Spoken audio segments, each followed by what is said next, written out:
Dans chacun de ces deux états, en Adam ou en Christ, l'homme appartient à un maître qui veut être souverain. Vous avez été instruit à vous dépouiller eu égard votre vie passée du vieil homme qui se corrompt par des convoitises trompeuses. Éphésiens 4, 22. Ne mentez pas les uns aux autres, vous étant dépouillés du vieil homme et de ses œuvres. Colossiens 3, 9. Ici, le vieil homme est souverain. C'est l'homme naturel, profondément corrompu et pécheur, qui est tout ce que Dieu aime et aime tout ce que Dieu est. On ne trouve que 3 fois dans la Bible cette expression, le vieil homme, dans Éphésiens 4, 22, Colossiens 3, 9, Romains 6, 6. Mais on trouve des termes équivalents tels le moi de Galates 2, 20 et le mot péché de Romains 6.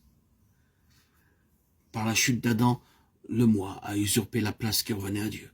Et depuis lors, il règne sur l'individu, le maîtrise, le fait agir. On constate son empire même chez l'enfant qui sait à peine marcher, le vieil homme étend sa domination sur la vie entière de l'individu. Ses mauvais désirs deviennent de mauvaises actions. Son caractère inique se manifeste en conduite inique. Sa volonté impie s'exprime en œuvre impie. Cette racine de péché a des péchés pour fruit. La grande majorité des chrétiens s'arrêtent dans leur expérience du salut au pardon des fautes passées et à l'espoir du ciel dans l'avenir.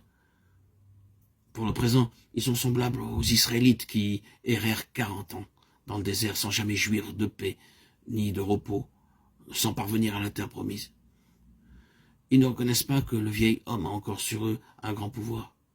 Ils ne discernent pas ses efforts subtils et perfides, ou bien ils sont indifférents à son action. Il suffit à certains chrétiens d'éviter de commettre des péchés grossiers pour être satisfaits d'eux-mêmes. Ils ignorent que nombre de péchés, moins évidents mais plus subtils, sont tout aussi odieux au Seigneur. Peu d'enfants de Dieu accepteraient de dire avec l'apôtre « Ce qui est bon, je le sais, n'habite pas en moi ». Faisons maintenant un portrait de ce moi. Nous serons obligés de le voir tel que Dieu le voit dans toute sa laideur. Sans doute alors serons-nous prêts à employer le moyen que Dieu indiquera pour nous en délivrer. Les assises de la vie de l'homme naturel sont la volonté propre, l'égoïsme, la confiance en soi et l'orgueil. Sur ces 4 pierres de base s'élève notre formidable moi. Et les pierres qui constituent l'édifice pourraient être appelées l'amour-propre, l'indulgence envers soi-même, la recherche de la satisfaction personnelle, la susceptibilité, la suffisance, l'affectation, l'ostentation, l'affirmation du moi, et bien d'autres encore.